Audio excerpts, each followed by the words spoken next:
Бүгін сіздермен жалпы және молекулалық генетика пәні бойынша зертханалық жұмыс сабағы. Жалпы бүгінгі зертханалықтың негізгі тақырыбы ДНК және РНК-ның құрылымы, пуриндер мен пиримидиндер және РНК-ның формалары. Сіздер осыған дейін оқығансыздар, білесіздер, РНК-ның бар жоғы 3 формасы бар, иә? Жалпы бүгінгі жұмыстың негізгі мақсаты ол жаңағы ДНК мен РНК-ның құрылымының ерекшеліктерін анықтау болып табады, ерекшеліктермен танысу болып табады. Ал сіздер білесіздер ме, біз күнделікті жейтін жемістердің ішінде бананның ДНК-сы адамның ДНК-сымен 50%-ға дейін ұқсас болып келеді. Оны дәлелдеу үшін қазір біз зертханалық жұмыс жасаймыз. Зертханалық жұмыс барысында осы бананның жасушасынан ДНК-ны лабораториялық жұмыс арқылы көретін боламыз. Бүгінгі зертханалыққа бізге не қажет деген сұраққа жауап берейік.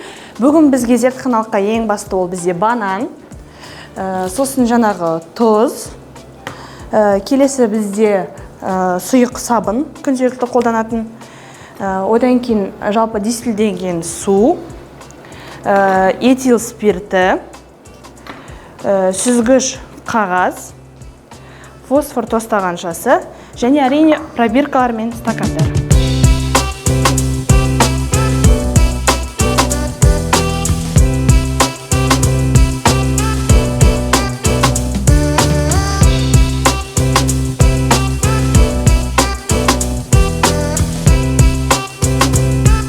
Ең алдымен фосфор тостағаншасына бананның біраз бөлігін алып, дистилденген су қосу арқылы біркелкі массаға дейін араластырып аламыз.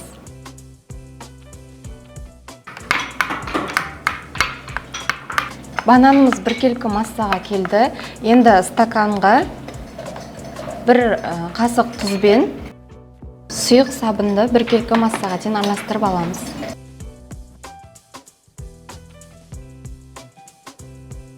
Енді дайын болған сұйықтықтан, яғни бананнан 2 қасық қосып араластырамыз.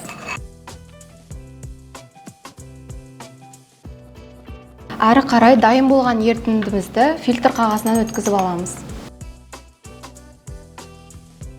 Сүзгіден өткен сұйықтыққа этил спиртін қосамыз. Енді дайын болған зертханалық жұмыстың нәтижесін заттық шыныға енгізу арқылы микроскопта қарайық. Заттық шынының бетін жабындымен жабамыз.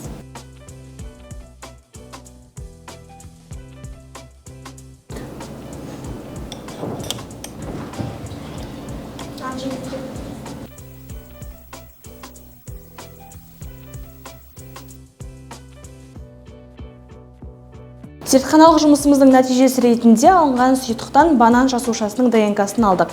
Жалпы бұл жерде көрсетілгендей ДНК-ның қос шиыршықты екенін аңғаруға болады.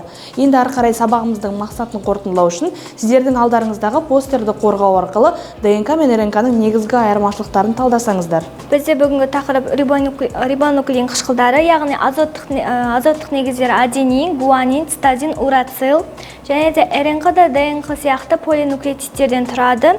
Фосфор қышқылдары және рибоза қышқылдарынан тұрады. Рибонуклеин қышқылының орналасуына байланысты ядролық және цитоплазмада орналасады.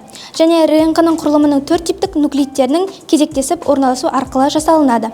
Бір тізбектен тұрады деп айтылған, және клеткада РНК-ның 3 түрі бар: тасымалдаушы, ақпараттық және рибосомалық. ДНК-ның РНК-дан айырмашылығы 2 жіпшеден тұруы, ДНК-ның азоттық негізі аденин, тимин, цитозин, гуанин болуы. ДНК дезоктирован нуклеин қышқылы. Ол негізі жануарлар мен өсімдіктерді және де адамдардың клеткаларының ішіндегі тұқым қуалаушылық ақпаратын сақтайтын болып табылады.